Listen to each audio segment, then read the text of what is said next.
Merci, Monsieur le Président. Tout d'abord, je voudrais remercier le laboratoire de société et je remercie également le comité d'organisation. Permettez-moi, mesdames et messieurs, d'exprimer ma joie, mon bonheur de participer cet après-midi en représentant cette communication. Je vais essayer de faire de mon mieux pour ne pas dépasser le temps qui m'est alloué. Donc je vais faire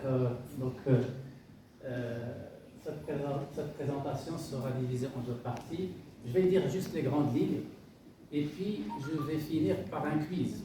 Je vais vous demander de répondre à 4 questions via Kahoot.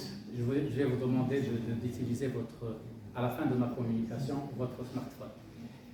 Je dois dire aussi que depuis que j'ai connu M. Erkilich, je voyais sur son visage se dessiner un sourire qui invite à la bienveillance et à l'amabilité. Il faut dire ce qu'on ressent quand même. Alors, pour ce qui est de ma communication, donc c'est vers un bon usage, et c'est dans les centres de formation régionaux des métiers de l'éducation et de la formation. J'ai vécu une expérience avec des enseignants stagiaires et je vous partage cette expérience à travers des plateformes, à travers des applications numériques.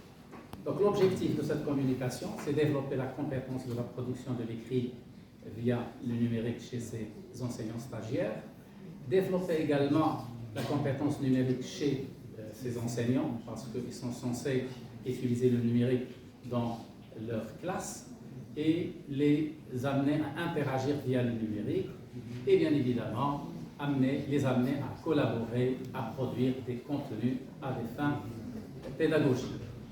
Je voudrais aussi partager avec vous cette citation qui me plaît beaucoup.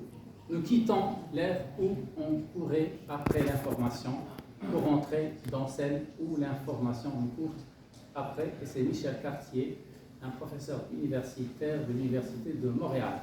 Donc, le numérique devient une réalité à laquelle on ne peut pas échapper. Bien sûr, il y a quand même une controverse actuellement parce qu'il y a ce qu'on appelle les technophobes et il y a les technophiles parce qu'il y a toujours des enseignants qui